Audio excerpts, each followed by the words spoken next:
Welcome to today's edition of the Rush 24/7 podcast. Of course not. We're not going to jip Obama. We're not going to join Obama's speech. What do you mean, are we going to jip Obama? Jip means join in progress in broadcast lingo. No, we're not going to do that. We're rolling tape on it. And if there's anything newsworthy in there, we'll say it. You want to make a bet whether he mentions the word Trump or not? Say he doesn't. I think he wants to go there. We'll see, though. Anyway, greetings, my friends. Welcome. Hope you had a great weekend. Rush Limbaugh here, ready and rocking and rolling for broadcast excellence. 3 hours straight ahead. The telephone number is 800-282-2882.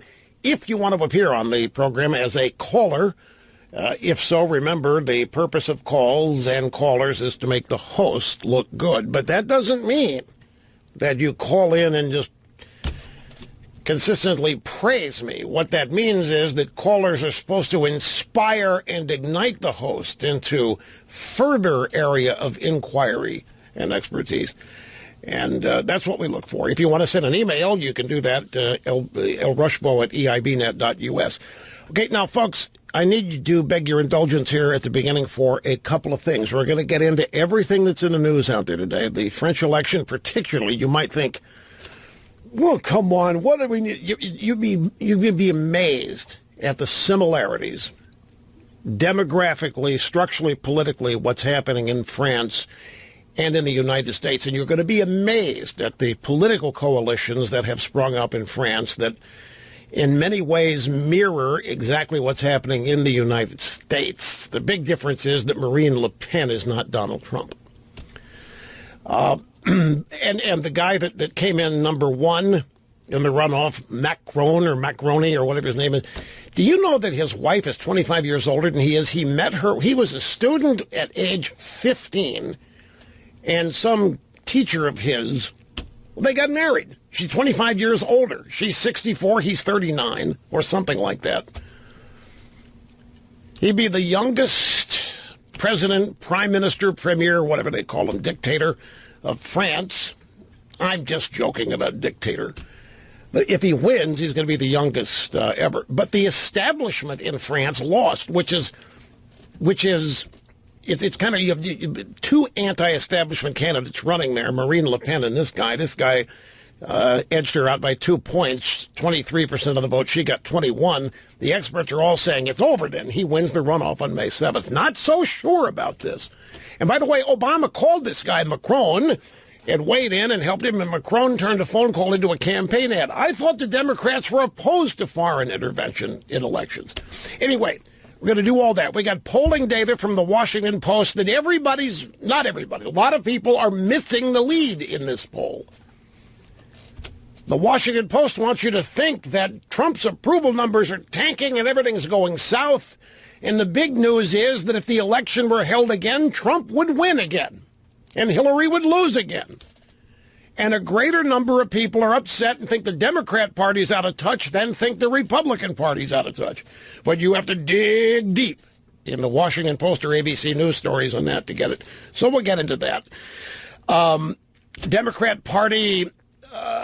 Crazy Bernie says the model isn't working. We need to do it over.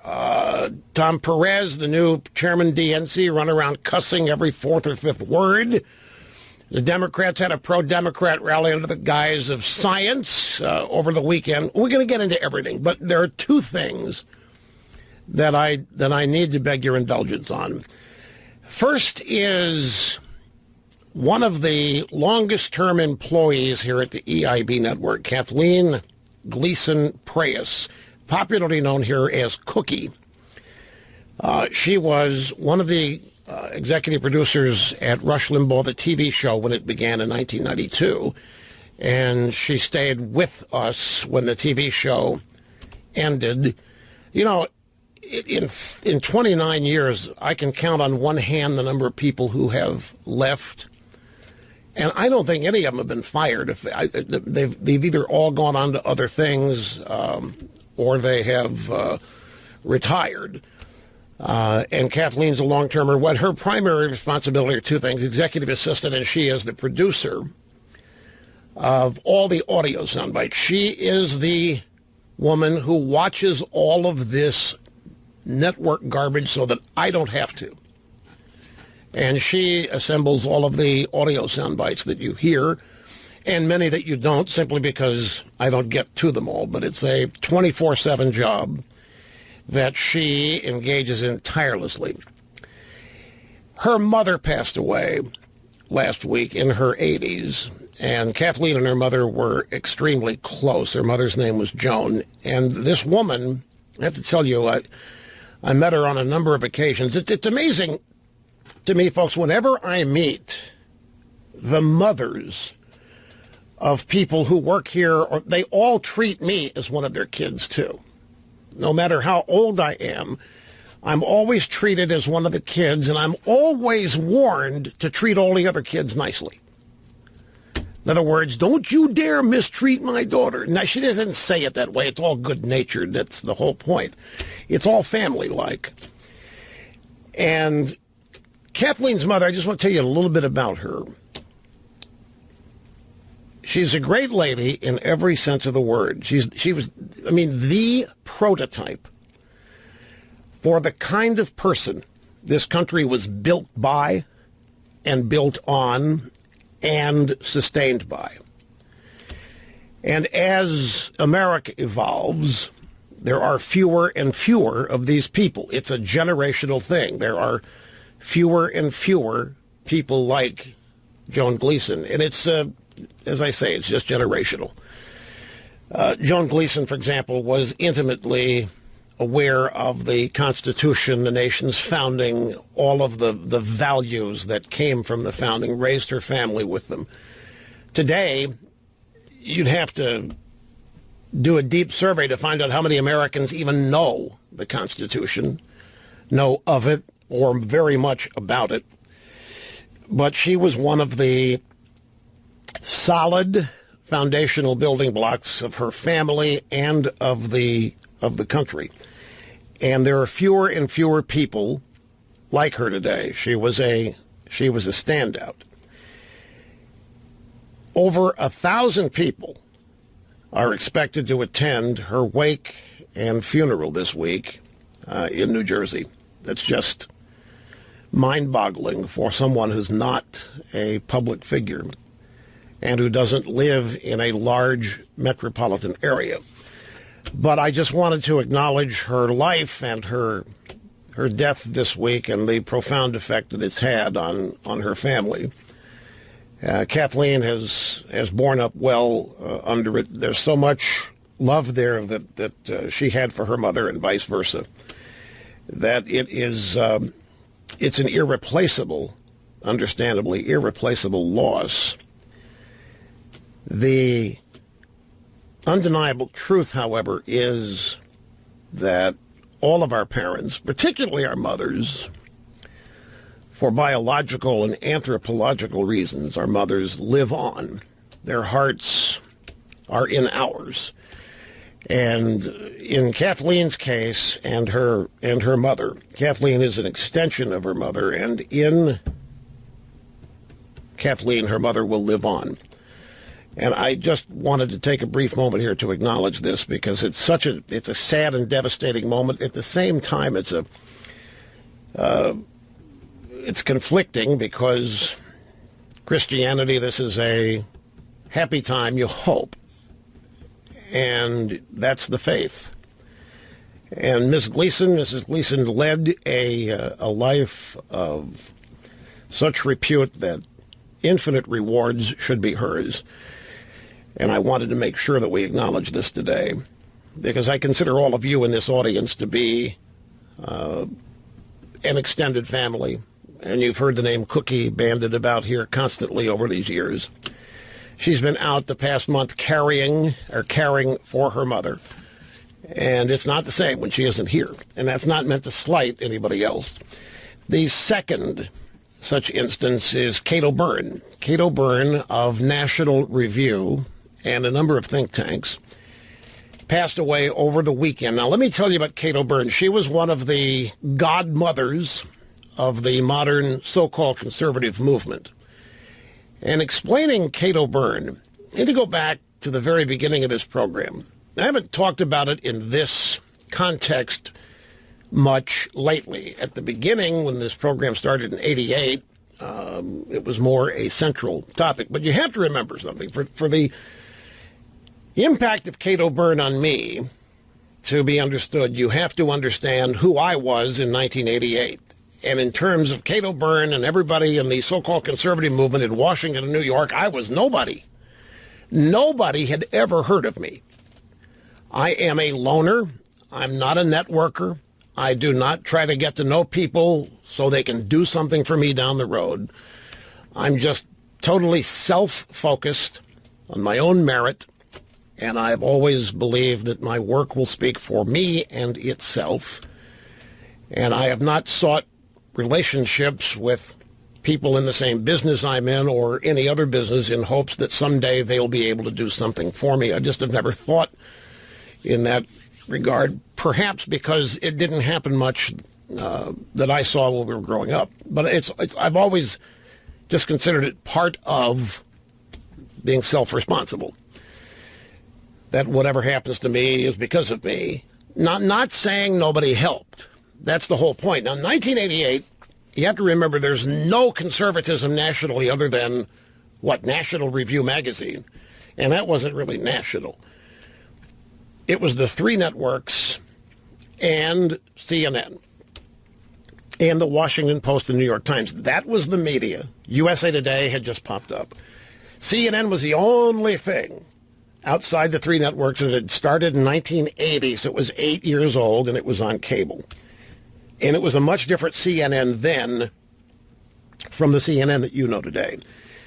So the conservative movement of that era didn't know what to make of me. The conservative movement has been burned many times over the decades by people who they thought were conservative, invested in them, and it turned out that they were weak, not like-minded, and eventually faded and ended up either ignoring, betraying, or walking away from conservatism. And so there were people at arm's length about that. Nobody mistreated me, none of the sort. It's just, it was a natural instinct. Who is this guy? Okay, so this is a conservative, but is this going to help us or hurt us? This guy on the radio is doing weird things. He's cracking jokes about liberals, and I don't know if we want to be associated with this. But they did, and they didn't, and they did, and they didn't. And some reached out, and Cato Byrne was one of those who did. And I can give you the names if you want, but there were many people who reached out to me and invited me to where they work, at their magazines or their think tanks, to give me miniature lectures on their area of expertise, be it welfare reform, poverty, be it environmental wackoism, whatever, media, whatever their area of expertise. They all sat me down, and Bill Bennett was instrumental in facilitating some of this. They were very cautious because they, again, had no idea who I was and standoffish a little bit. They were, on one hand, thrilled and excited that somebody had come along that was articulating what they had been writing and speaking of and slaving away over in basements, in crowded rooms, trying to get published here and there. And here comes some guy who they've never heard of, espousing things they believe in. And so it was a mixed bag. They wanted it all to be legit, but because of betrayal and an image, frankly, that some people had of anything not on television, they were standoffish. Cato Byrne was none of that. She was one of the people I met. This was, by the way, it's not an organized thing. It just happened. And one day I'd get a call from Robert Richter saying, yeah, you want to learn a little bit what we do here in media analysis, and then Brent Bozell, same thing at Media Research Center. And this process took a couple of years. There was nothing organized about it. It was just an evolution that happened, for which I was profoundly grateful. And I remember when the program started, I frequently named and cited the people whose work I had used to help me understand why I thought and believed the things that I thought and believed. And in this tour, I'll call it, I met Cato Byrne, and she was immediately accepting and friendly, outgoing, extroverted, ribald, whatever struck her is the way she behaved. She was brilliant. She was cooperative, and she was very shepherding in my process. It's 1988, Bush and Dukakis, third term of Reagan. There is no national conservative media. Everybody in the accepted conservative movement knows everybody else in it, and here I came. And she was openly accepting and just thoroughly encouraging and very helpful. And I tracked her career as after I met her, she started showing up doing more television like Crossfire and the McLaughlin Group. And she was one of the early conservative women who just had a spine of steel. She was fearless. She had it combined with a tremendous and great sense of humor. And I've always said, folks, that I love getting older. I have never feared getting older. I have, and I've always been, in my own life, borne out that's been true. The next year has been better than the previous. When I was 15, I wanted to be 21. I wanted to get all this childhood, teenage stuff out of the way. I wanted to get successful. I wanted to get on the track. I wanted to get moving. And as I looked at life, everybody older than me seemed really happy, really self-sufficient, really this, really, and I had that as a goal. And it's always been true. There has not been a year that I have regretted getting older yet, except for things like this. The unavoidable reality that once you hit your 60s, the news is going to be more frequent, that your friends and acquaintances are sick, ill, and have passed away. That's the one unavoidable downside of getting older. But you know, I've always had a belief that nostalgia has a unique way of only, at least in my case, nostalgia for me is never negative. It's always positive. When I think about the past and remember things, people that I've met and meant a lot to me, it's always positive. It's always uplifting. Never is any of it negative. Never is there any anguish about it. And it's that way with Kate O'Byrne. And I know she leaves a lot of people in the sense of loss and pain today at National Review and in her family. But I wanted to acknowledge both of these women because they have been deeply impactful on me and my life to my vast betterment. Joan Gleason and Kate O'Byrne. We'll take a break. We'll come back after this. Don't go. A short segment here because I went over my time limit in the original segment. I just want to add one little tidbit to the Washington Post ABC News poll that they ran on Trump and the election and what would happen if you do it again.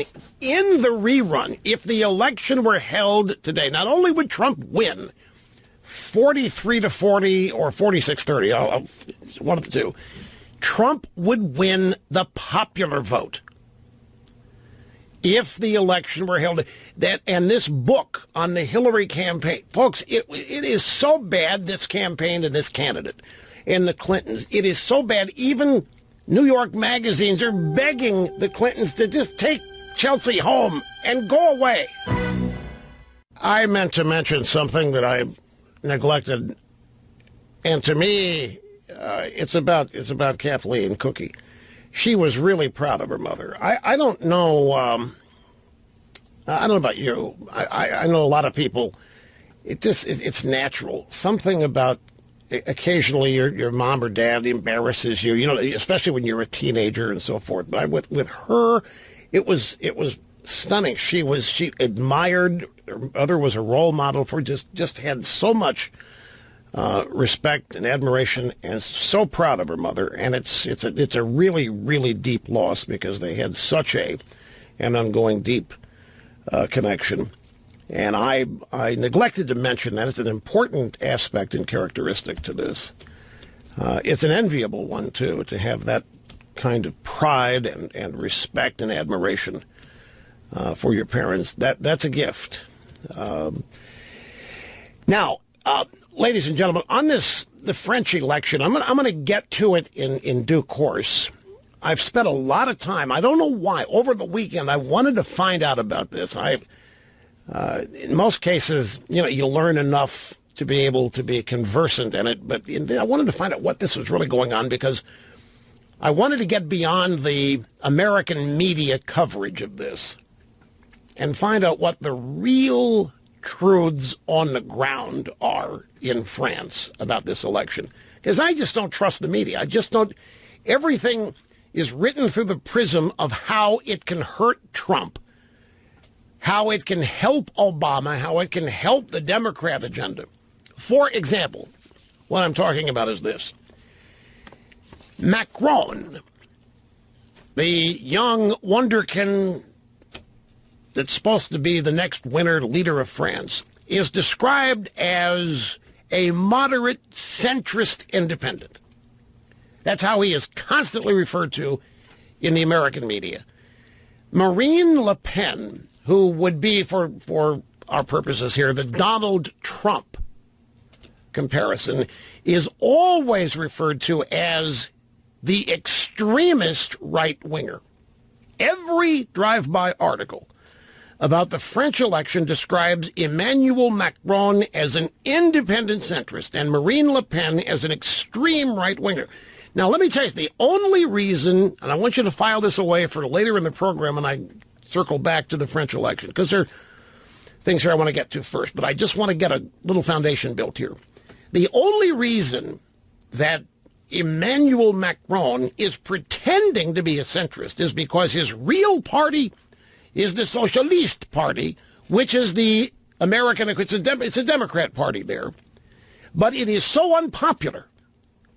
The Socialist Party in France is so unpopular that Francois Hollande, the current president and socialist, didn't dare run for re-election.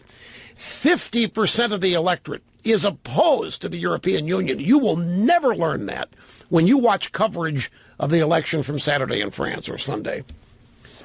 You will think that because this guy won, that France is going to reject Brexit and wants to go all in on a unified Europe, and it's not the case. So what happened here is that Emmanuel Macron left the Socialist Party. He is a socialist. He is the equivalent of an American Democrat. He started his own party, of which he's the only member, just to ditch the baggage that would accrue to him of being in the Socialist Party. And so he is characterized as a moderate centrist, and when he's not, he's an ultra left-wing rabid socialist. So when I saw that kind of mischaracterization, misdirection, and cover-up, I wanted to dig deep and find out what's going on. And I'm going to tell you, you're going to be stunned when you find out how similar things are in France, demographically, culturally, politically. And you're going to find, some of it is going to blow your mind. But let me give you one little tidbit. In the middle of the 20th century, France built a lot of public housing. And it was, half the population was to live in this public housing. It was 5 million units of public housing, which is now 1/6 of all households in France. 5 million public housing units, 1/6. It's ugly. It is hideous looking, but it is more or less affordable. But it was originally built for the working class of France, the white working class. They are gone. They don't live in this public housing. It is all Muslim now. The white working class has been rejected by the French Democrat Party, just as Obama rejected the white working class here. It's stunning. The Socialist Party in France has decided to do exactly what the Democrat, and I don't know who did it first. I'm not saying they're copying us. The Social Democrats, the Socialist Democrats in France, have decided on a coalition of immigrants and minorities everywhere they can find them. And the so-called white working class, which this public housing was built for, has been dispatched and is no longer part of the political coalition of the Socialist Democrats in France. It's identical to what the Democrats did here. That's just one similarity. So in time, we'll circle back to that. Now, to the polling data on Trump, because the drive-bys are going just gaga over this, and there's things in it that actually are very depressing and disappointing to them. For example, Washington Post poll.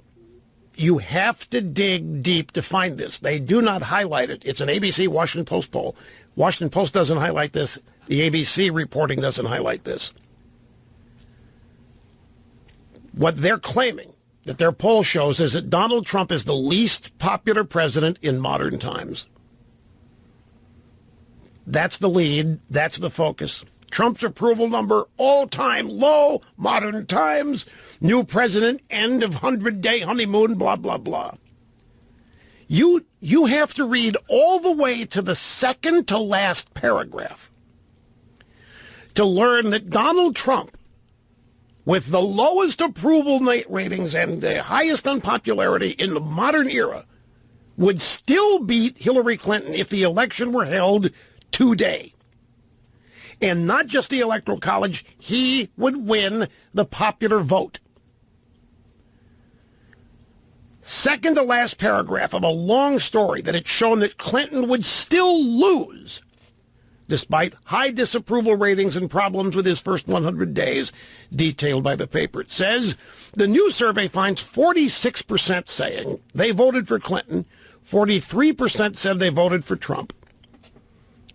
And that might be fairly close to accurate if you acknowledge that these polling results represent the popular vote back in November. And that's similar to Hillary's 2-point national vote margin in the actual election. Asked how, the same respondents, it was 1,004 people, asked how they would vote if the election were held today. 43% said they would vote Trump. 40% said they would vote Clinton. Jonathan Karl of ABC News was so disturbed by this that he tweeted, according to our poll among 2016 voters, Trump would beat Hillary in a rematch in the popular vote, no less. They can't believe it. You know why they can't? They think they're this close to destroying Trump. Look at what they've done. Look at the multi-billions of dollars arrayed against Trump every day in the form of news coverage.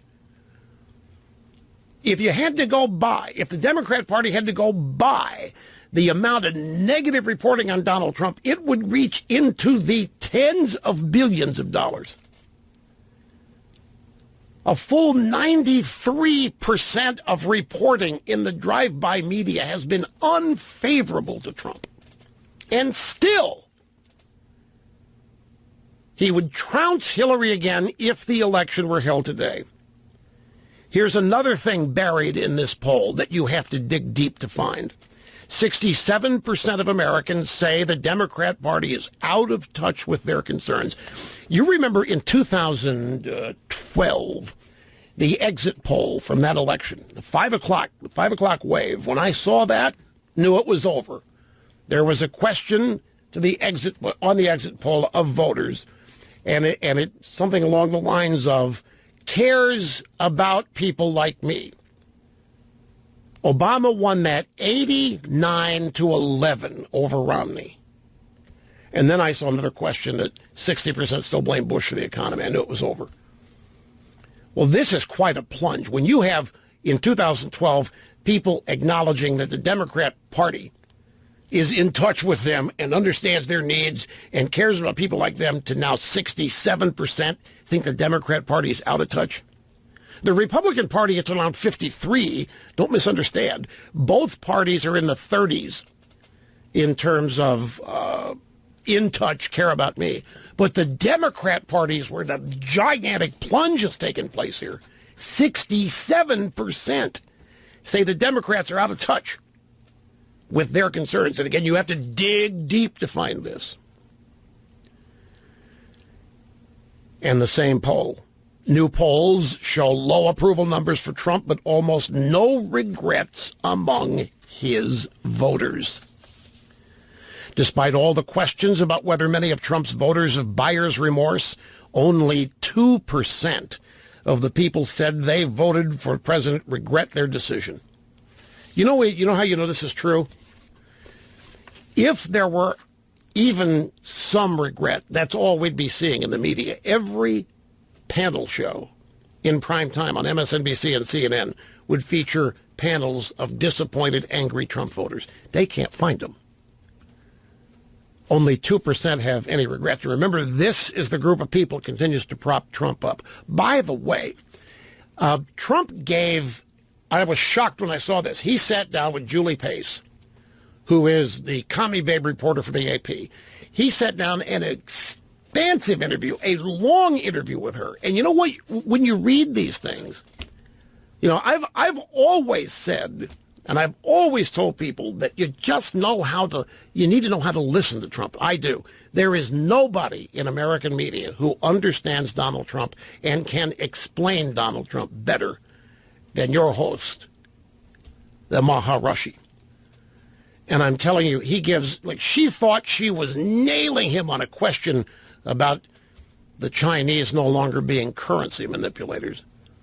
She really thought she was going to expose him as a hypocrite and saying things he doesn't mean, so she raises the question, how come the Chinese are not currency manipulators? I mean, 2 weeks ago they were horrible. All during your campaign they were horrible. Now you're saying they're not currency manipulators. And his answer just blows her out of the water. And it's exactly what I told you his answer would be last week. And the interview is filled with things when you read it. This is pretty smart. This is actually very clever. And you get the impression that in this case Julie Pace is unable to keep up. And I think this is what Trump voters and supporters instinctively know about the guy. They respect what they consider to be his intelligence. They respect what they consider to be his devotion to them and what he believes. You know, Trump is in a little bit of trouble. He talked to an International Space Station female astronaut. And she mentioned to him that they're working on a process to transform urine into pure drinking water. And Trump said, well, better you than me. And the Twitter sphere is just outraged at Trump insensitivity and mean-spiritedness and reluctance to encourage her. And he was telling a joke.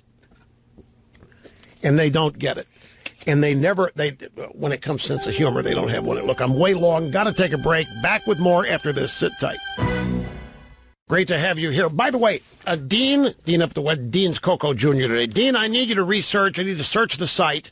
I need you to find the first instance where I told everybody that millennials do not even want to pay for Netflix. They hate Comcast, they hate AT&T, they hate telecoms and cable companies. They hate it because they have to pay for it. Because I'm right again.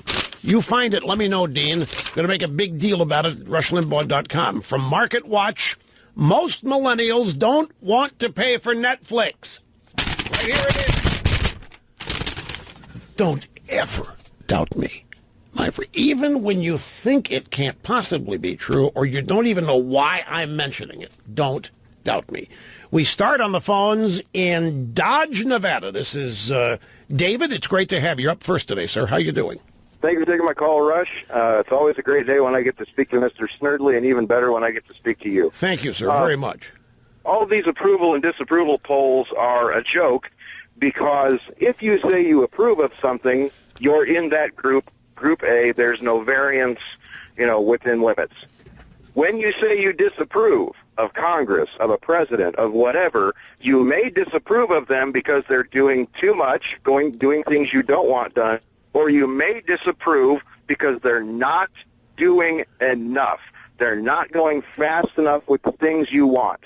They can take a 40% group that says they approve and a 30% group that disapproves because they don't like the guy, a 30% group that disapproves because he's not going fast enough, and make it look like 60% disapprove.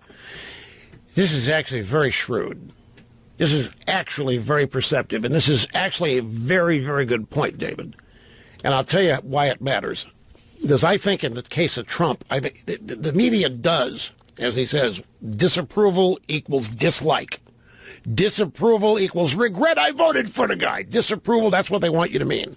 But you know, I know, there are people who are not happy with Trump because he's not moving fast enough on things. There are people who expected tax reform and Obamacare to be well on the road to being completed by now. There are people who thought that we'd be further along down the line on building the wall and immigration. I'm not suggesting anything other than his point is correct.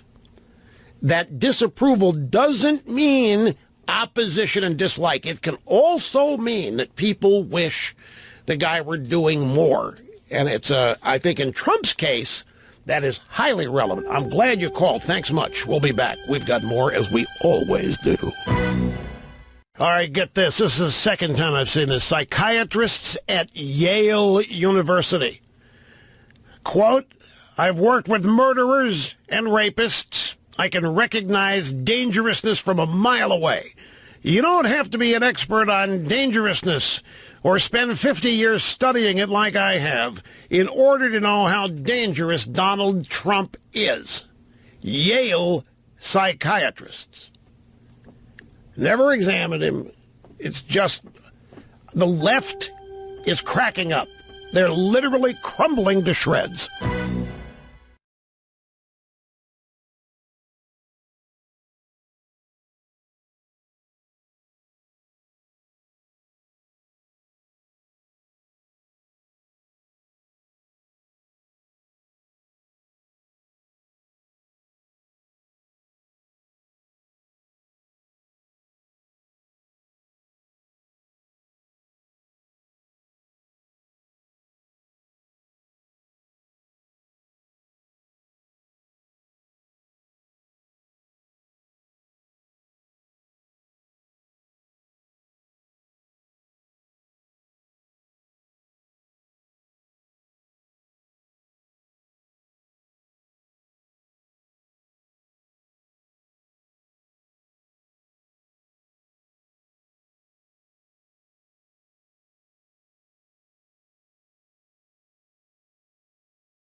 The views expressed by the host of this program documented to be almost always right, 99.8% of the time. Great to have you with us.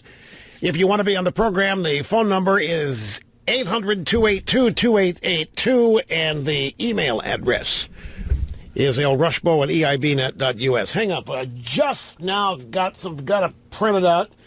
Let me give you the headline here on this. It's a Daily Caller story. Ready for this?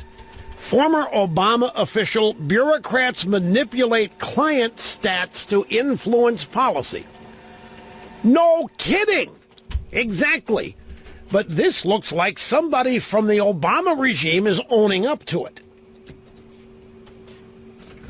In a sense, saying, we've all been lied to about this. I just printed it out. I haven't had a chance to read it yet, but I'm one of the fastest digesters of news there is out there. So I'll digest this really fast, as a fast digester does, and I'll get you the details in the next segment, I promise. You see this March for Science over the weekend? You know, how absurd. It wasn't a march for science. It was another anti-Trump, pro-Democrat Party rally is all it was. And it's trying to unite people who accept the politicized values of science. Everywhere I look, I see the Democrat Party flailing away, not connecting.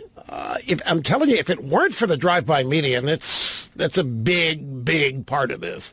If it weren't for the drive-by media, if the media were just, let's put it this way, if the media were 40%, 30% less partisan than it is, if they were only 60% all in for the Democrats would be in deep, deep doo-doo. The only thing that is keeping the Democrat Party alive and viable is the media, and the media is lying to everybody. I think one of the reasons why so many college students and Democrats and leftists are genuinely unhinged is they believe the BS that passes for the news every day. They believe it. They treat it as gospel, and the media lied to them about the Clinton campaign. The media lied to them about the polling of the presidential election. The media is lying to them about the electoral strength and potential of the Democrat Party. They're just misrepresenting things, and they are lying to them about various characteristics and personality traits of Donald Trump, and they're creating an entire portion of this country that is clinically on the road to insanity, or just shy of it. I mean, this little tidbit here from Yale. This is incredible. Yale psychiatrists just warned that there is something seriously wrong with Donald Trump. Let me read this again. They're the words of James Gilligan, psychiatrist and professor at New York University. And he's talking about Trump. I've worked with murderers and rapists. I can recognize dangerousness from a mile away. You don't have to be an expert on dangerousness or spend 50 years studying it like I have in order to know how dangerous this man is. Now, this guy's comments were one of many from a group of psychiatrists who gathered at Yale School of Medicine last Thursday. The message presented was that Donald Trump is mentally unfit to be in the White House. Didn't Hillary Clinton try that already? Yes, she did. She did. Mentally unfit was damn well part of what she meant. Unstable, unfit, not the right temperament. This is all they've got. They cannot even take Trump to town on policy. They try to, but they lose on virtually every prospect that comes up, except in their citadels, like New York, San Francisco, Los Angeles. Dr. John Gartner, practicing psychiatrist and founding member of Duty to Warn, which is a group of several dozen mental health professionals who feel it's their obligation to inform the public about the president's mental state, say the warning signs have been there from the beginning. Worse than just being a liar or a narcissist. In addition, Trump is paranoid, delusional, suffers grandiose thinking, and he proved that to the country the first day he was president. Proved all that the first day he was president. This guy, Gartner, started a petition calling for Trump to be removed from office earlier this year. It has 47,000 signatures, which is not many, folks, compared to how hard they're working to get them and how long the effort has been underway. While we're on the subject of psychiatrists, let me find something. Yes! This is a story from Life Site News. Thaddeus Baklinski is the writer here. A prominent Toronto psychiatrist has severely criticized the assumptions underlying what has been dubbed by critics as the Canadian federal government's bathroom bill, which up there is called Bill C-279. It's a private member's bill that would afford special protection to so-called transgender men and women. The prominent Toronto psychiatrist is Dr. Joseph Berger, and he has issued a statement saying that from a medical and scientific perspective, there is no such thing as a transgendered person, and that terms such as gender expression and gender identity used in the Canadian bill are at the very least ambiguous and are more an emotional appeal than a statement of scientific fact. Dr. Joseph Berger, who is a consulting psychiatrist in Toronto and whose list of credentials establishes him as an expert in the field of mental illness, stated that people who identify themselves as transgendered are mentally ill or simply unhappy. And he pointed out that hormone therapy and surgery are not appropriate treatments for psychosis and unhappiness. He said, from a scientific perspective, let me clarify what transgendered actually means. I'm speaking now about the scientific perspective, not any political lobbying position that may be proposed by any group, medical or non-medical. Transgendered are people who claim that they really are or wish to be people of the sex opposite to which they were born, or to which their chromosomal configuration attests. Sometimes some of these people have claimed that they are a woman trapped in a man's body, or alternatively a man trapped in a woman's body. The medical treatment of delusions, psychosis, or emotional happiness is not surgery. Now, he's not the first. The emeritus head of the mental illness psychiatry department at Johns Hopkins University has written and published and said the same thing. And I remember reporting it when he did say it. It's going on now to over a year. And I thought, shortly after I read on this program what he said, that there would be hell to pay. And there wasn't any reaction to it that I was made aware of, which is unusual. I mean, normally when you voice the words of a scientist critical of a popular left-wing notion of the day, they come out of the woodwork and go nuts and try to discredit whoever it is that is saying it and whoever is passing it on. In this case, it would have been me passing it on. Not a word. It's stunning. And he said the exact same thing as this guy's saying. It's a mental illness. We need to treat these people with compassion. We don't need to be performing surgery on them. This is not, you can't cure mental illness with surgery. You can't cure delusions with surgery. And he went further and actually assigned blame to the entire culture here for promoting this. Well, now, why do you think that happens? Because it's a voting block for the Democrat Party. That's why it's been politicized. And it has been politicized and lumped in with the gay movement. LGBT, lesbian, gay, bisexual, transgender. And you know, when the militant gay community succeeded, as they did, in redefining the term marriage, what was there left to protest? What was there left to get? So they adopted the transgender movement as the next focus of discrimination and mistreatment mean-spiritedness, extremism, what have you, and have become big champions. And it is this type of minority that the Democrat Party has overthrown white working-class voters for, and instead is trying to amass a voting coalition made up of all these minorities, but they can't win doing that. They're a little bit ahead of the game. The demographic shift that everybody has been eagerly anticipating, that being when whites are no longer the minority of America, that's still some years off if current trends can. They just got a head start on it, and they miscalculated. And the Democrats just admitted that they were casting aside white working-class voters, which in many cases had used to be their base. They call their base blue-collar, but white working-class Americans, many of them were union members. Many of them had voted Democrat. These are the famous Reagan Democrats that Reagan also converted. So here's a group of psychiatrists claiming Trump is dangerous and unfit for office, and we have another one in Canada saying that transgenderism is a mental illness and it's a delusion, and it doesn't need to be treated politically as a minority, and it certainly doesn't need to be treated with surgery. I mentioned that Trump told a joke that the Twitterverse got livid, the left-wing Twitterverse, livid and outraged about, and it's this.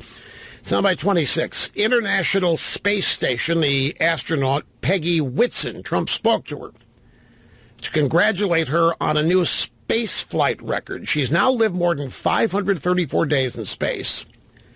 During her lifetime, more cumulative days in space than any other American. Not consecutive, but cumulative. 534 days. And during the discussion, Trump says, I know so much research is done. I'm getting a glimpse of some of it right here in the Oval Office.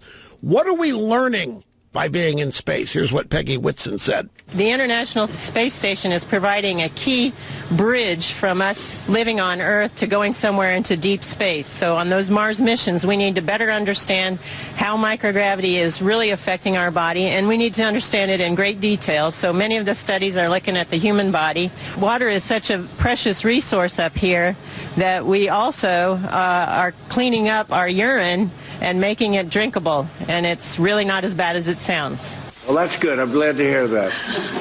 Better you than me. It's a joke. They actually think that Trump is being disrespectful and putting her down. I'm telling you, one of the problems we have in America today is the left has been rendered so insane and so unhinged that they're not capable of laughing. Have you ever seen... other than when you watch a left-wing comedy show, and they're really not laughing, they're applauding the mean-spiritedness of left-wing comedy these days. But it's not happy laughter. It's not. You want another example of the media lying to people? Have you heard about what's going on in Venezuela? Let me tell you just briefly. Venezuela, as you know, a totally socialist country that was run into the ground by Hugo Chavez and his successor. Despite being an oil-rich country, they are flat broke. They don't have any. It's worse than the Soviet Union didn't have food in the grocery stores on the shelves. Do you know that the average Venezuelan has lost 20 pounds this year because of starvation? They simply can't get food. MSNBC said that they are losing weight because an oil company there donated $500,000 to Trump, and people are outraged. I know you're saying, what, Rush? What? Yep, that essentially is it. $500,000 that could have gone to feeding the people of Venezuela instead went to a campaign donation to Donald Trump. It is socialism that fails everywhere. Venezuela happens to be the latest postmark case of it, that the left is in total denial. Remember all those Hollywood actors, Sean Penn and these other clowns that go down there and shake hands with Chavez? Nobody can understand it, and you can't now. And that's an example of the drive-by media lying to people in this country that renders them angry and unhinged to the point that, this is, wait, you're converting urine to water and you're drinking, better you than me. It's outrageous. How dare he speak that way to an actor? How dare he put her down? How dare he disrespect her? And they just do not have a sense. Same thing with Jeff Sessions talking about some island judge standing in the way of Trump's executive order. Oh, they blew their gas. Racism, bigotry, homophobia, whatever it is they want to level the charge at. You know, they've been charging these things, so many people, it's getting to the point now where the charge is baseless. If everybody's racist, if everybody's a bigot, if everybody's a homophobe, if everybody's all of these things all the time, then we're nearing the point where the allegation is simply going to be laughed at. Back after this, folks. Don't go away. James in Lake Tahoe. Great to have you on the program. How you doing, sir? I'm doing great, Rush. Thanks a lot. You know, you really nailed it during the first segment there, describing the French political scene.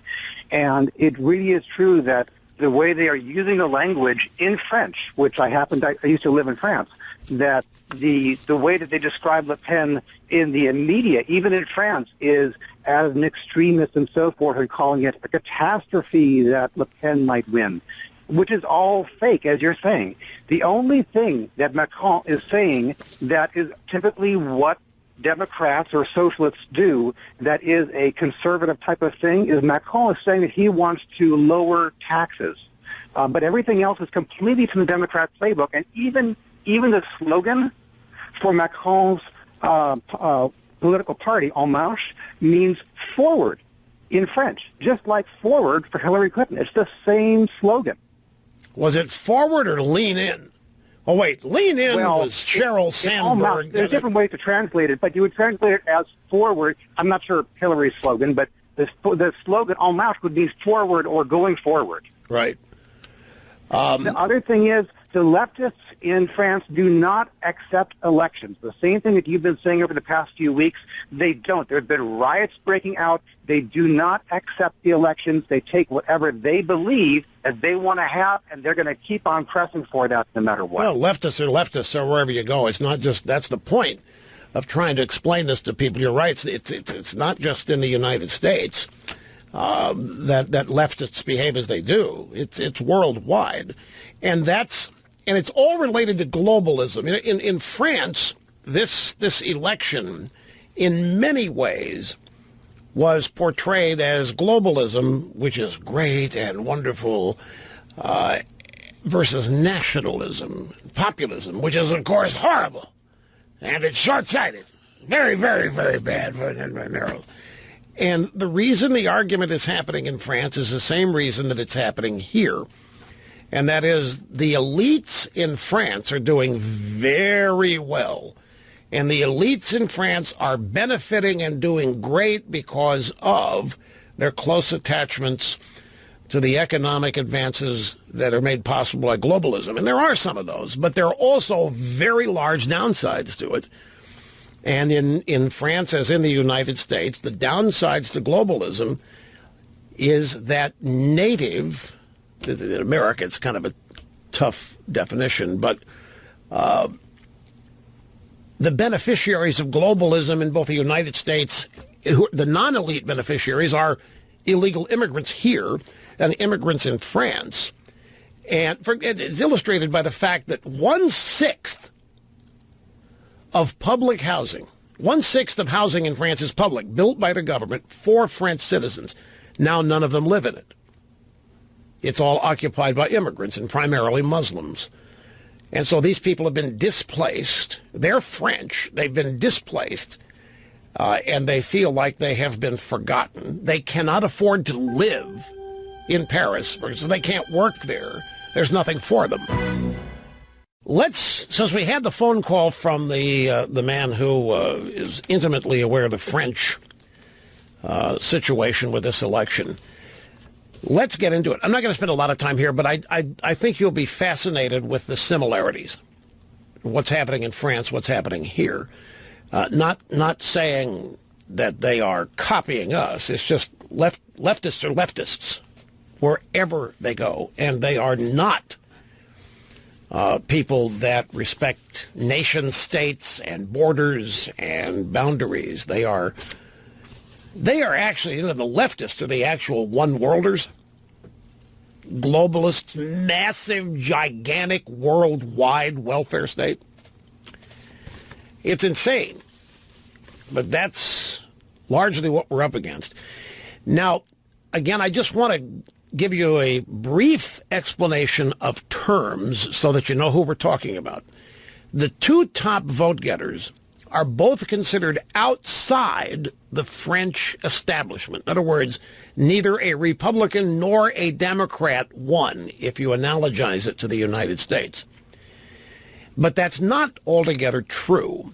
The top vote getter was Emmanuel Macron, who's 35, whose wife is 25 years older than he is. He met her when he was 15.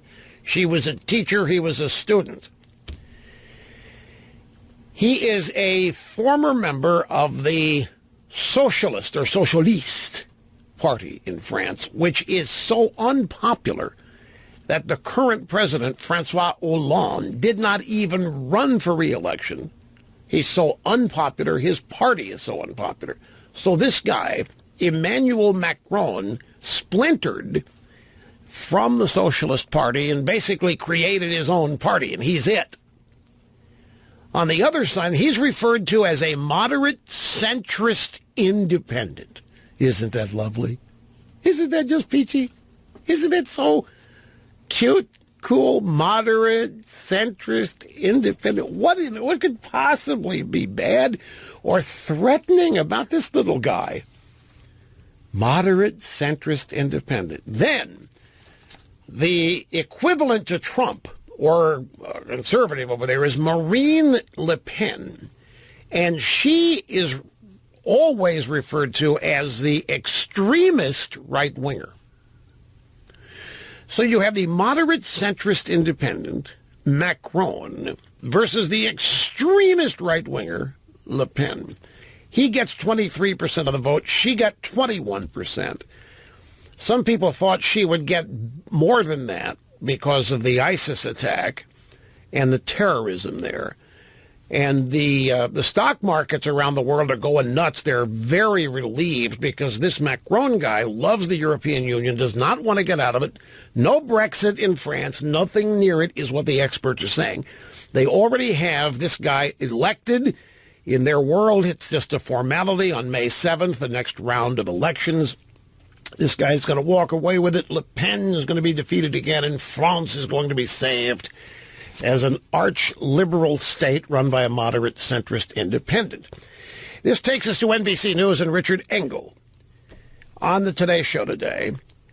And a little comment here about the French presidential election. And Mr. Engel here is shocked because the French establishment was rejected. Neither of these two candidates are from the establishment, except Macron, for all intents and purposes, is, but he's not. I mean, his party, the party he left is. But we'll go with the fact that neither establishment candidate is in the runoff. And here's the shock and dismay. French voters rejected the establishment, and the ruling parties that have governed in France for decades were thrown out. Emmanuel Macron is now the frontrunner to be the next French president. He faces his polar opposite, Marine Le Pen, from the far right. Le Pen is anti-immigration, wants out of the EU, to drop the euro, and has been taking a page from the strategy book of President Trump. It's time for the French people to be free of the arrogant elites, she said, promising to close borders and stop terrorism. Analysts say Macron has the clearest path to victory, and that following Trump may have actually worked against Le Pen. There has been a trend in global politics toward nationalism, first with Brexit, then President Trump's election. France could be where that trend comes to an end. All right, look, this is for another time, but I think this analysis that what's behind Trump's success is nationalism, and that's all it is, and that's all that explains it, way misses the point. It's way too narrow a term to try to fit Trump into. Nationalism, populism, they're elements, of course, but you cannot, in this country, you cannot ignore that one of the key reasons people voted for Trump was to stop Hillary Clinton. The woman was resoundingly opposed by a vast majority of people outside the state of California. She wasn't even that popular in her own party, but it was stop her and stop the left. The people of this country who feel like they're losing it and that it's losing them blame the Democrats for it. So Trump got all kinds of support for different reasons, but they want to narrowcast or narrowly peg him as this nationalist because it's so small-minded and it's so dangerous. This America First stuff, that's not good, they want to say. So the attempt to link Le Pen to Trump is, and her loss is an appeal here, an attempt by Richard Engel and the others in the drive-bys to say, Trump's losing too. Trump's losing his popularity. Trump, and he's not. That's what they can't come to grips with. Now we go to Paris. And I was aided in my attempt to understand this by reading an extensive piece by Christopher Caldwell, who writes for the Weekly Standard. He's a senior editor there. He's written reflections on the revolution in Europe, immigration, Islam, and the West. And he found a pretty good source in Paris, actually in France, a man by the name of Christophe Jouy. And he describes himself as a geographer and a housing consultant. But he's also obviously adept at demography and political science as well. And he has been investigating the tumult in France in an attempt to explain it and write books about it. And at the heart of his investigation is globalization. What is the impact in France of globalization? He says that it has brought inequalities unseen for 100 years. That it is benefiting a few, but the few that it's benefiting are the wealthy upper middle class elites who are perfectly fine with it. The upheaval and the discord and the inequalities are happening everywhere else throughout French society. Demographic upheaval, cultural disruption, and now the French are having an election to, in part, decide what to do about it. The focus here by Mr. Jouy, the geographer and housing consultant, says that French society has been split in two by metropolization. In 16 dynamic urban areas, such as Paris and Lyon and Marseille, Bordeaux, Nice, the very well-to-do upper-crust elitist areas, the world's resources have proved a profitable complement to those found in France. These urban areas are home to all of France's educational and financial institutions, as well as almost all of its corporations and the many well-paying jobs that go with them. Also in these 16 dynamic urban areas are the people, the entrepreneurs, the engineers, the CEOs, the fashion designers, the models, the film directors, the chefs, and other symbolic success stories who shape the country's tastes from its opinions and renew its prestige. In other words, the picture of France that the world sees is shaped by the people who live in these 16 urban areas. The elites, and not all of them are ruling class in governmental sense, but they're benefiting fine and dandy from globalization. And they control the media, they control the entertainment, and they control, just as in the United States, the same people control the method of influence over popular culture.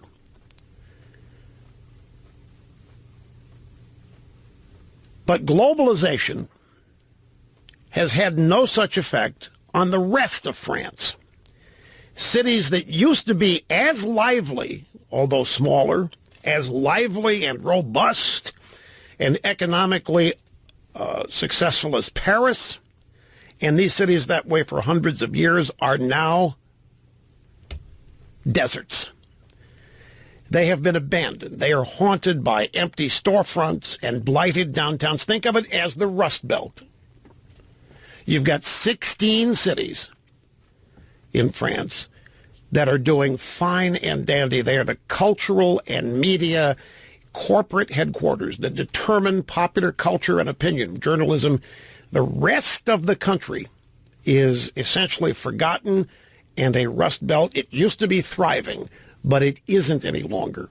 And this man attributes the primary impacts of globalization for this current circumstance. But it gets more pronounced than that, because these people who've been displaced, who have been left out, have been replaced by people that are taken care of and provided for with much greater care and energy than native French. And these are immigrants, largely Muslim. Anyway, let's break there. I will continue. Won't take long to go through this, and you'll love it, I guarantee. Back in just a second here. We are back, and we are analyzing France and what the recent election there means and how it's similar to the United States.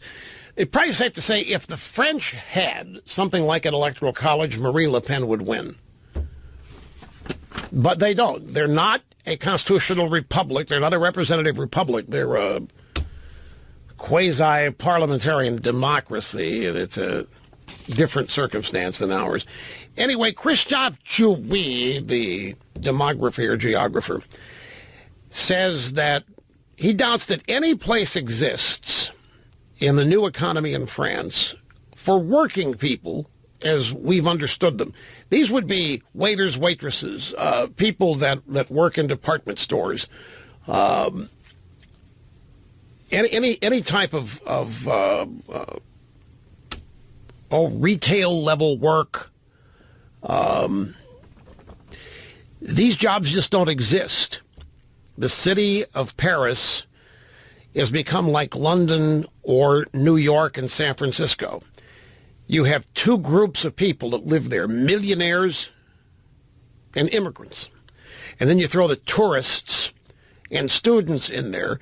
There's no room, for example, in Paris for the median Frenchman economically.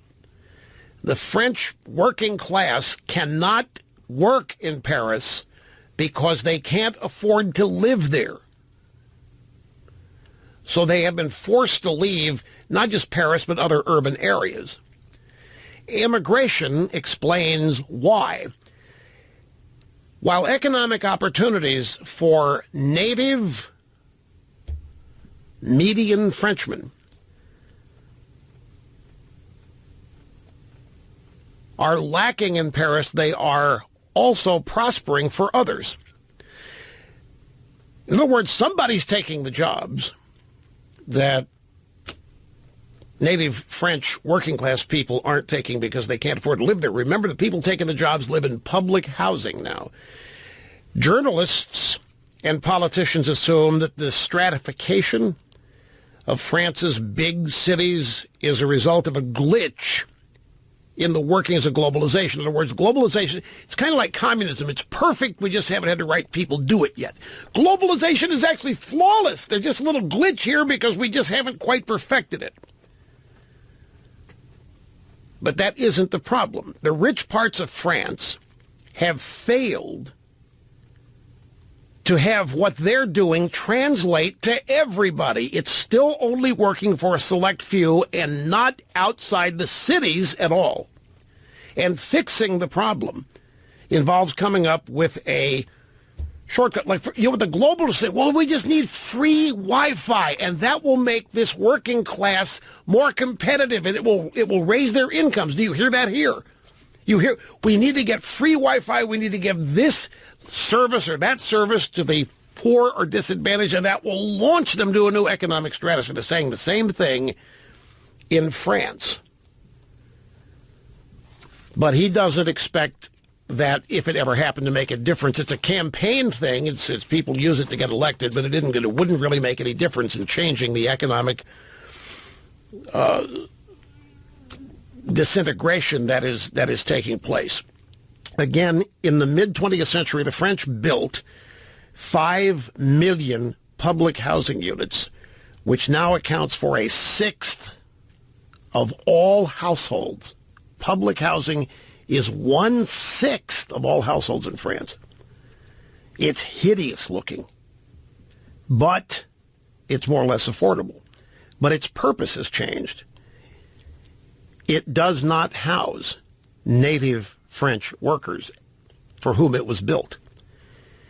It now houses millions and millions of immigrants from North Africa who began to arrive in the 1960s. Between 2001 and 2011, the population of white Londoners, for example, fell by 600,000. And the current rate is happening in France as well. So where are those people going? Where are they going to work, and who are they voting for? And that's what the election really has turned out to be about. Okay, just a couple more short little bits from this story, what's going on in France, that I find fascinating and interesting, and then we move on to other things that are still happening out there. So don't go away, folks. We're coming right back.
Having more fun than a human being should be allowed to have. It's Rush Limbaugh executing assigned host duties flawlessly. Zero mistakes. You know why? Because I do the assigning. And I don't assign myself stuff that I don't know or that I'm not good at. It's that simple. I am the business. I am the company. And it's great to have you here. 800-282-2882 if you want to be on the program. The email address, lrushbo@eibnet.com. Look, folks, the way to... EIB.us, that's right, .us. Sorry. lrushmo at eibnet.us is the email address.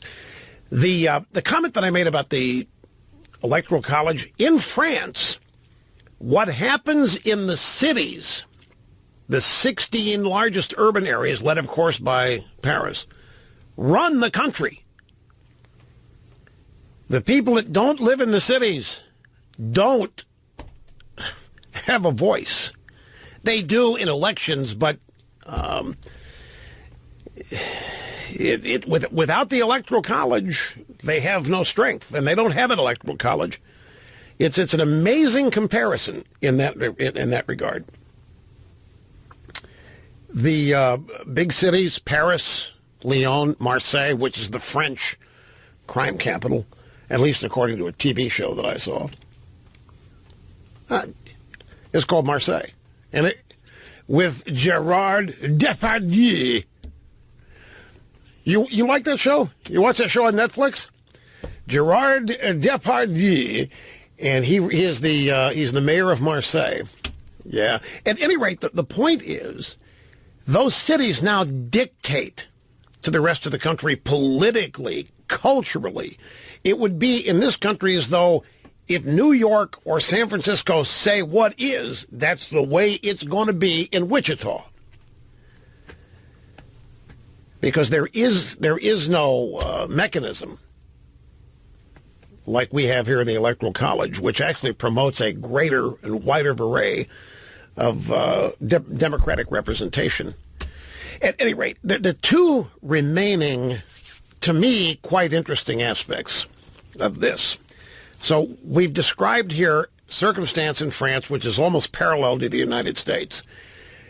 Globalism and the shrinkage of Paris as a nation-state and primarily as a member of the global union.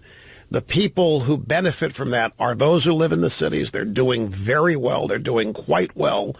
These are the people that hire gardeners and pool people and household staff and so forth. These are the people that basically have enough money to have employees themselves, nannies, things like this. But the people being hired for those jobs are not French. They are immigrants, because in the cities it's too expensive for working class French people to live. They don't earn enough money to even afford to be able to live there. So they have to go out into smaller cities and rural areas in France. They have been replaced by immigrants. And it's not whether it's illegal or not, it's just immigrants. And the vast majority are Muslims. And the vast majority of those don't have any living expense problems because they now live in all the public housing, which is 1/6 of all housing in France. Now, you might think that a situation like this would bother the French elites, just like you might think that in America, the plight of middle-class working people in America would bother and concern the Democrat Party. But you would be wrong. They don't care. The Democrat Party decided to get rid of the white working class as a member of its coalition because they didn't want to have to appeal to them. These are people that want to work. These are the people that want to be upwardly mobile. The Democrat Party's not interested in that. They're interested in a coalition of minorities that are willing to be dependents. And that's the way the Democrat Party here has rolled the dice. And in France, the elites have done much the same thing. French elites, this is what fascinated me, according to this researcher, Christophe Jouy. French elites have convinced themselves that their social supremacy, I mean, they know they're in the big clique. They know that they're the top dogs. And they have convinced themselves that that upper class status, that supremacy, has nothing to do with their economic strength. But instead, it's because they think they are good people. They think they are decent people. They're not racists, and they're not bigots, and they're not sexists, and they're not homophobes. They are decent people. They don't think, according to this guy, that their might, that their power, that their social standing has anything to do with the amount of money they have. The reason for this, according to Monsieur Jussuis, is that doing so allows these elites to present the losers of globalization as embittered people who have problems with diversity. Does that sound familiar? Yeah, you people that are opposed to illegal immigration, but you're racist, you're xenophobes, you're misogynists, you're all this stuff. You're bitter clingers, and who is it that gets to describe you this way? Why, the elites of New York and Washington and San Francisco and Los Angeles, they get to describe you this way. And they set themselves apart because their status in life has nothing to do with the money they have. They're better people than you. And it's the same identical circumstance in France.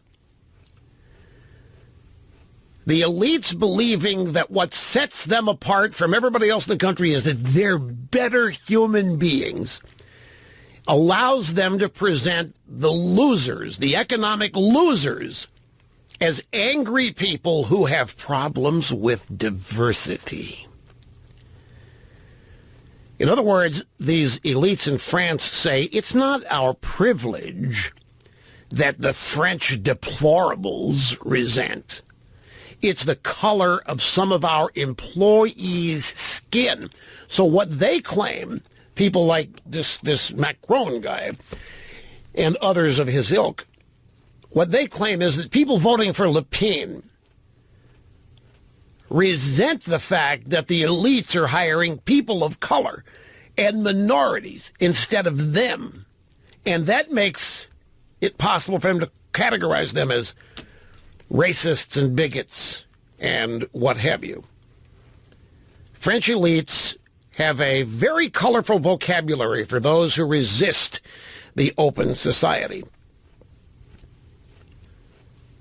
One need not say anything racist or hateful to be denounced as a member of the white xenophobic France or even as a fascist. You don't have to say anything. You don't have to do anything. You just have to not be in the elites. You just have to be middle income or poorer.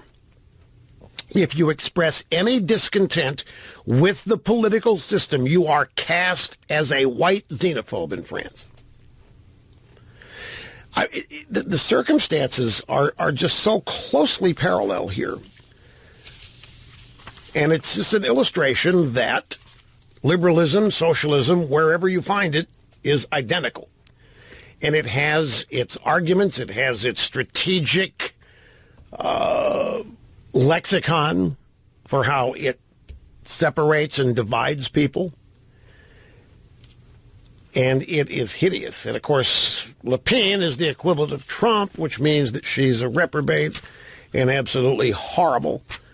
And this is where that election is. And she got within 2 points of the guy. It's assumed he's going to win this in a slam dunk on the next round on May the 7th. By the way, it was this is just a cross the T, dot the I point. There's a story here at Market Watch. Most millennials don't want to pay for Netflix. And why is that even a news story? I mean, who wants to pay for anything? I mean, everybody would love it if things were free, but realistic people know that that's not possible. But more and more millennials do think that the things that entertain them should be free. They hate cable. They hate cellular companies. They despise Verizon. Verizon and Comcast are literally, but they love Netflix. They just love it. They think it should be free. And I first pointed this out in September of 2014. It was 3 years ago. Now it's a story at Market Watch. Most millennials don't want to pay for Netflix. Now, the reason it's a news story, this is supposed to scare Netflix. It's supposed to scare the entire telecommunications entertainment industry, because these are cord cutters. And if they don't want to pay for it, it's going to be a problem. What if they cancel? What if they just pirate? What if they steal it? What was Netflix and others going to do? And it is something that they do have to be concerned about. Now, the Daily Caller story, former Obama official, bureaucrats manipulate climate stats to influence policy. Now, you and I know that this happens. This isn't a big deal. But here we have testimony from an actual Obama regime official. A former member of the Obama administration claims that Washington, D.C. often uses misleading news releases about climate data to influence public opinion. You could plug in anything. Misleading news releases about nutrition, about Republicans, about Fox News. Anything to influence public opinion. Former Energy Department Undersecretary Stephen Koonin told the Wall Street Journal that bureaucrats within Obama's administration spun scientific data to manipulate public opinion. Have you heard the latest assertion from the left that is genuinely insane? It is that the most poisonous gas out there is not what Assad used, not sarin, CO2. Not kidding you. The left is now popular. Bill Maher picked it up and used it as though it were Bible gospel. In order to promote climate change, Bashar al-Assad gassing his own people with sarin gas was defended, in a sense. The left says, well, that's not the worst and most poisonous gas out there. The most poisonous gas is carbon dioxide, and it's being emitted in this country. The United States is poisoning more people with a poison gas than Assad could ever hope to. No, the planet could not exist without CO2. Humans couldn't exist. Plant life couldn't exist. Nobody could exist. It's carbon. Nobody could exist without carbon. Well, mammals. It's absurd.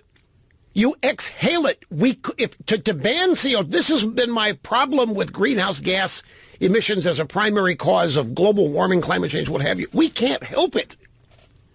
We exhale CO2, and you know who breathes CO2? Well, I say who? Yes, it's plants and trees and grass, and then the magic of photosynthesis happens. We can't help it. To say that human beings behaving as we have no choice but to behave because of our creation are destroying the planet. Stop and think of that. And then add to it that this is a means of defending. Well, it's not actually defending Assad. It's trying to say the U.S. is worse, and we have no business criticizing Assad or anybody else who would use sarin gas because we're worse, because we're emitting more poison gas on innocent people than anybody else in the world ever has. Now, this is insane. This is not even, it's not arguable. It has no relevance. It has no foundation to it whatsoever. There's no science in this. It is just pure propaganda pornography. This, I'd call it political pornography, to get into things like this and to try to convince young skulls full of mush. You talk about a guilt trip. You already have these snowflakes out there that just are afraid of anything, even if it's Dr. Seuss, if it disagrees with them. And now you want to tell them that they're killing the planet. That's right where you want them. Now they'll do anything to save the planet. Vote Democrat, punish people that you tell them need to be punished, refusing to let them speak. I'm actually of the opinion that these people are going to crash and implode on themselves. I've gone back and forth on the proposition that the left is unbeatable because of their numbers and because of the media, and there simply is no massive counter to this. But at some point, this all has to collapse on itself because there's nothing that is providing the foundation for modern progressivism that is true, or very little. And what is true is being destroyed day in and day out, and it's being replaced with this inexplicable irrationality, such as the United States poisons more people than Bashar al-Assad ever could. I mean, what? It doesn't even compute. Now, the Democrat Party is trying to revitalize this, trying to reorganize itself. And Dick Durbin and Chuck Schumer and these guys are out there, and then Tom Perez now saying there is no home in the Democrat Party for pro-life Democrats. 28% of Democrats in polls say they're pro-life. And the current Democrat leadership is saying, stay away. You don't have a home here. We have no room in the Democrat Party for pro-life. The law is pro-abortion, and we always stand for the law. And if you are pro-life, you cannot be a Democrat today. They're honestly saying this, and proudly. And the only guy who gets the fact that they are in deep trouble and have a losing model is Bernie Sanders. Well, I take it Bernie Sanders and Keith Ellison are both on the same page. And I'm going to tell you who's going to hasten this collapse. Contrary to every ounce of conventional wisdom out there, it's going to be Donald Trump that hastens the collapse of these lunatics. We'll be back. Sit tight. The business, the company, the network. Rush Limbaugh here behind the golden EIB microphone. This is Catherine in Wichita. Great to have you on the program. How are you doing? Hi, Rush. Thank you to you and Mr. Snurvey for taking my call. You bet. I have a question for you. Yeah. Do you think the Tea Party has inspired an anti-establishment movement that's spreading to other nations like Brexit and the France election? Well, actually, it may have provided, what's the word, confidence for others to behave accordingly. It may have given them strength, but I think, to be honest with you, I think what's driving movements like the Tea Party and Brexit is an absolute distaste for liberalism, a distaste for globalism. In the case of Brexit, and a distaste for dissolving the identity of the UK. In the United States, the Tea Party was specific. It was in opposition to out-of-control spending by the government and illegal immigration and the total lack of concern for anything to do with America. And it was very specific what the team. It was made up of people who'd never been in politics before. There wasn't a leader. There wasn't a manifesto. It was just naturally organic. And that's what scared people. The fact that there was no organization, that there was no platform, that there was no single leader that you could take out and destroy the movement. To the degree that it inspired others, I don't think there's any question about it, but I don't think it caused anything, because I think these anti-globalist sentiments, anti-liberal sentiments have been brewing and building for years. Harlow on the big island in Hawaii. Great to have you on the program, sir. How are you doing? Excellent. Good morning. Where are you on the big island? You in Hilo or are you over in Kailua Kona? Actually, right between the two, down in Kau. Well, southern tip. If the island's a clock, I'm at about 6 o'clock. Okay, gotcha. I'm familiar with it. I've actually played golf down there at a June Jones charity. Yes, I have, nearby. Oh, neat. So what's up? I just had a comment about the sexual harassment stuff going on over at Fox. And it seems to me that maybe that whole sexual harassment thing as a business. I mean, Fox paid $13 million over 20 years for Bill.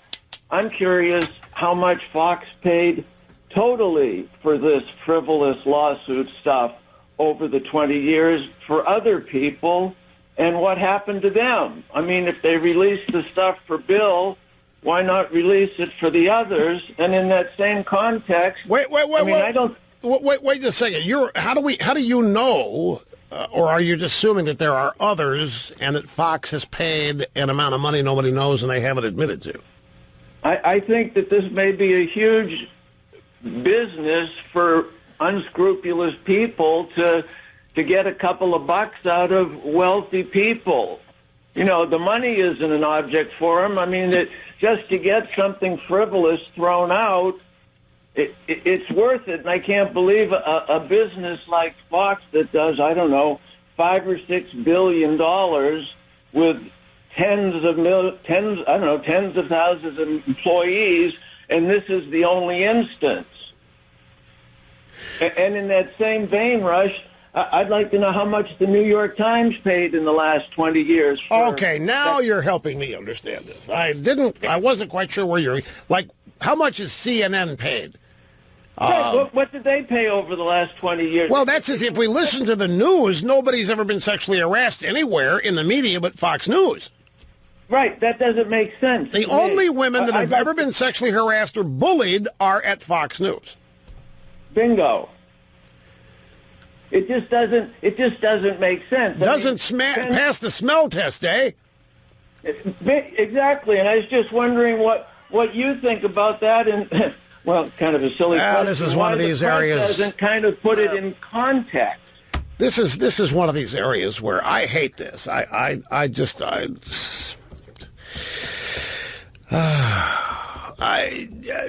feel constrained in saying things about this.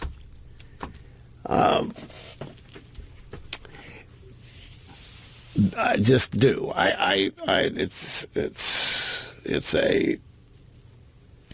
It's a tricky area, and you know I understand the point that you're making. Why does this only happen at Fox? In the media, we know it's happened at other instances of like fire departments, places like that. But why in the media? Why only at Fox News? At least I don't remember any other prominent media figures said they've been sexually harassed at CNN or PMSNBC or NBC, ABC, CBS, PBS, Los Angeles Times, New York Times. It never happens. Like liberals, I guess we're to learn here, do not sexually harass anybody but themselves, which, of course, wouldn't be reported. As to what's happening at Fox, isn't it somewhat obvious, Harlow, what's happening there? Given your... Well, yeah, and it is. I mean... obviously, with the sons coming in and that, one of the guys, I think his wife roomed with Marx in college or something. You can't get much more left. No, it's not that. It's not. Let me hear. This is a great. No, he's talking about the Murdoch sons, the children. I mean, one of the Murdoch sons' wives. Roomed with Karl Marx. That's not possible. Karl Marx is like 200 years old.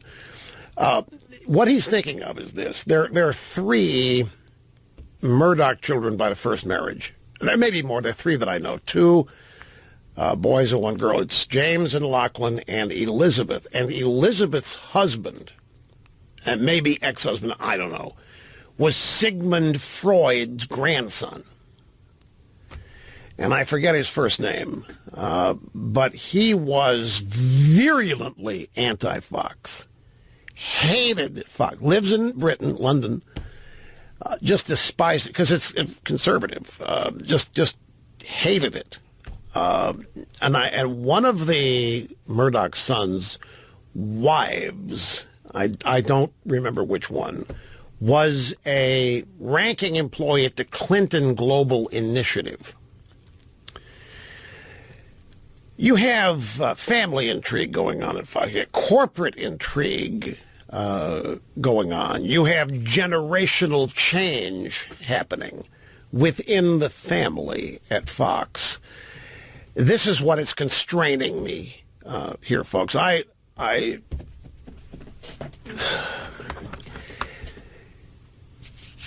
There are certain things I think I know, but I'm not sure, and therefore I'm not confident enough to actually opine on them here. But it won't be long if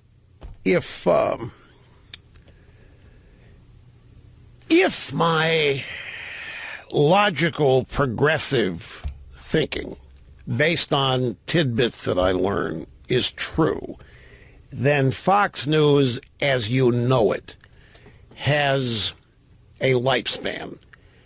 And it is, I think, already in the process of being modified and transformed very, very gradually. But it is going to happen. But I don't know. I feel like I ought to launch on this, and there's a part of me saying, don't do it yet. So I'm just going to wait. But as to the sexual harassment stuff, that's another. There's so much more going on with this than people know. It's like anything else, folks. If it's in the media, you have to bank on the fact that there's a whole lot that's not being reported and a whole lot that's being misreported for a reason, for a purpose. Like, I have my own theories about this. The problem is, if I announce them to you and if I'm right, well, then I've got attention that I don't really want. So we'll just watch it all unfold. But this is still a good question. When all of these allegations happen, it seems like they're automatically believed and accepted, and they're only happening at one place. Now, nobody is saying that. When you turn on CNN, nobody's raising that point. They just talk about it as though it's quite natural and normal that this kind of illicit behavior would be happening at Fox News and nowhere else. But that alone raises, or should raise, some questions about what really is going on here. And what I mean by, even if there is some, shall we say, less than above-board behavior going on, how is that being utilized to transform Fox away from what it is? Which, in other words, means maybe this isn't all that unpleasant for the powers that be. Maybe it's an assistant in helping them transform away from what it is into what they want it to become. Is that intriguing enough? I hope so, because I have to take a break. I'm going to be bailed out here by the programming format. Don't go away, folks. Fox News, just to give you an example, Fox News was just reporting, not CNN, not PMS, NBC. Fox News was just pushing a segment upcoming on how the special election in Montana is going to be the next proxy war for Trump, a national referendum on his popularity. An election in Montana. Thank you very much for being with us today, folks, as we get off to a rollicking and rocking start for a brand new week of broadcast excellence.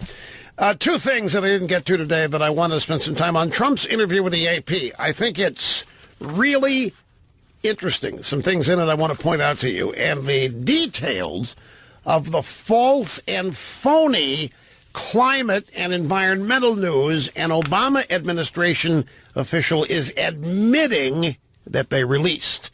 That and the trials and tribulations of the Democrat Party and whatever else happens between now and tomorrow. We'll see you then.